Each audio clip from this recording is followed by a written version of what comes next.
Assalamualaikum warahmatullahi wabarakatuh. Perkenalkan kami dari kelompok 12 yang beranggotakan Niken Putri Wijayanti, Anita Hani Fauzia, dan saya Chandra Ayu Nurfalah. Di sini kami akan menjelaskan mengenai investasi, pertumbuhan, dan pembangunan ekonomi untuk memenuhi tugas mata kuliah ekonomi makro. Ada beberapa materi yang akan kita bahas kali ini. Yang pertama adalah apa sih investasi itu? Yang kedua adalah apa saja faktor penentu dari investasi? Yang ketiga, apa yang dimaksud dengan pertumbuhan ekonomi? Yang keempat adalah faktor yang mempengaruhi pertumbuhan ekonomi dan teori apa saja yang ada dalam pertumbuhan ekonomi. Yang kelima adalah apa sih pembangunan ekonomi itu? Dan yang terakhir adalah masalah apa saja yang ada di negara berkembang dan juga kebijakan apa yang dilakukan untuk mempercepat pembangunan ekonomi. Langsung saja ke pembahasan yang pertama, yaitu investasi.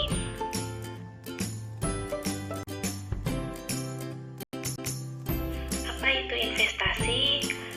Investasi adalah pengeluaran dalam bentuk penanaman modal dan perlengkapan produksi untuk menambah kemampuan dalam memproduksi barang maupun jasa yang ada dalam perekonomian.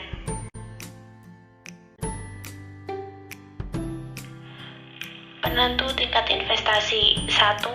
Suku bunga dan tingkat pengembalian modal.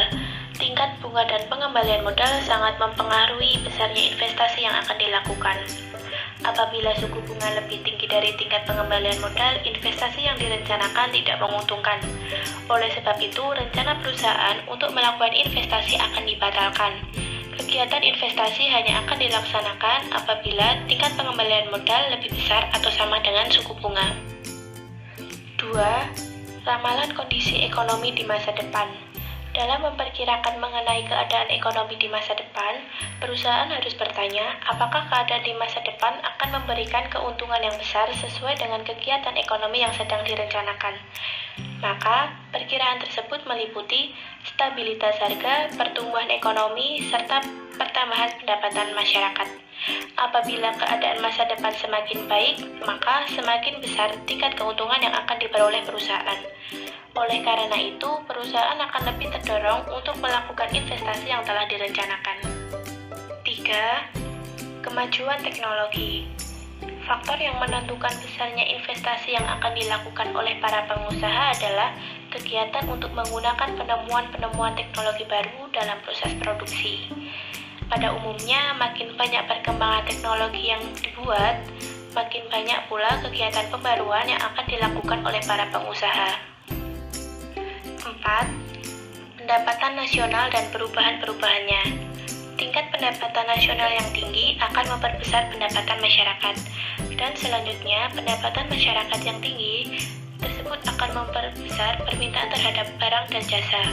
Maka keuntungan perusahaan akan bertambah tinggi dan ini akan mendorong dilakukannya lebih banyak investasi. Dengan perkataan lain, dalam jangka panjang, apabila pendapatan nasional bertambah tinggi, maka investasi akan bertambah tinggi pula. 5. Keuntungan perusahaan. Dana investasi diperoleh perusahaan dari meminjam atau dari tabungannya sendiri. Tabungan perusahaan terutama diperoleh dari keuntungan. Semakin besar untungnya, semakin besar pula keuntungan yang tetap disimpan di perusahaan. Keuntungan yang semakin besar ini memungkinkan perusahaan untuk memperluas usahanya atau mengembangkan usaha baru. Langkah seperti ini akan menambah investasi dalam perekonomian.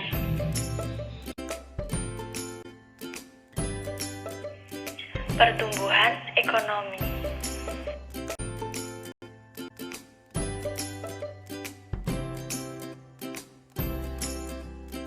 Pengertian pertumbuhan ekonomi merupakan peningkatan kemampuan suatu negara atau daerah dalam menyediakan barang penduduknya.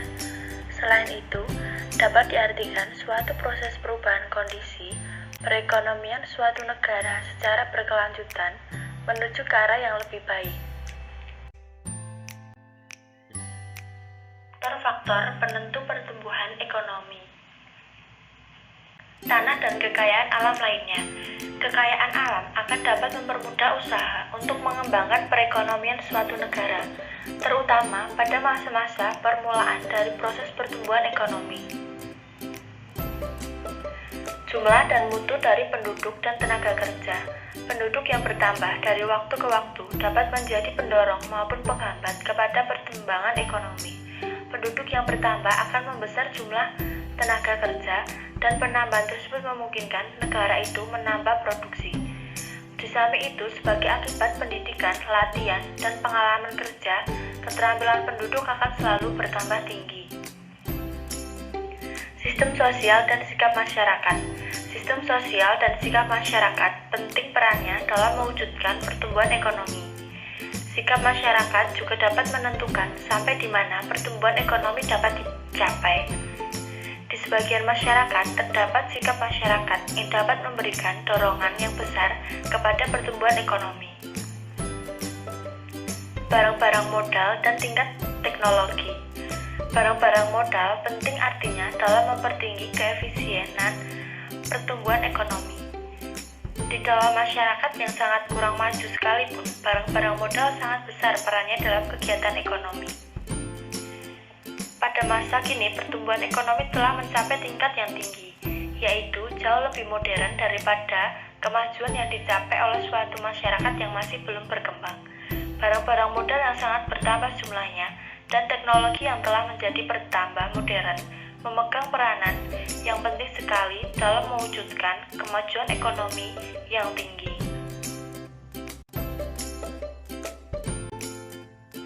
Teori pertumbuhan ekonomi. Pertama, teori pertumbuhan klasik. Teori ini berisi tentang pengaruh pertambahan penduduk terhadap pertumbuhan ekonomi. Yang kedua, teori Schumpeter berisi tentang teori peranan pengusaha dalam mewujudkan pertumbuhan ekonomi. Yang ketiga, teori Harold Dumas, syarat supaya suatu pertumbuhan yang teguh atau steady dalam jangka panjang. Selanjutnya adalah pembangunan ekonomi. Nah, apa sih yang dimaksud dengan pembangunan ekonomi itu? Pembangunan ekonomi adalah proses perubahan menuju arah perbaikan yang dilakukan secara sadar dan terencana untuk meningkatkan taraf hidup masyarakat. Selanjutnya adalah masalah pembangunan di negara berkembang. Terdapat beberapa masalah mengenai pembangunan di negara berkembang. Yang pertama adalah pertanian tradisional. Yang kedua adalah kekurangan dana modal dan modal fisikal. Yang ketiga adalah peranan tenaga terampil dan pendidikan. Yang keempat adalah perkembangan penduduk yang pesat. Dan yang terakhir adalah masalah institusi sosial, politik, dan kebudayaan. Selanjutnya adalah kebijakan pembangunan ekonomi. Terdapat beberapa kebijakan untuk mempercepat pembangunan ekonomi. Yang pertama adalah kebijakan diversifikasi kegiatan ekonomi. Yang kedua adalah mengembangkan infrastruktur. Yang ketiga, meningkatkan tabungan dan investasi. Yang keempat, meningkatkan taraf hidup masyarakat. Yang kelima, mengembangkan institusi yang mendorong pembangunan. Dan yang terakhir adalah merumuskan dan melaksanakan perencanaan ekonomi. Sekian presentasi dari kelompok kami. Apabila ada salah kata, kami mohon maaf yang sebesar-besarnya. Semoga bermanfaat. Terima kasih. Wassalamualaikum warahmatullahi wabarakatuh.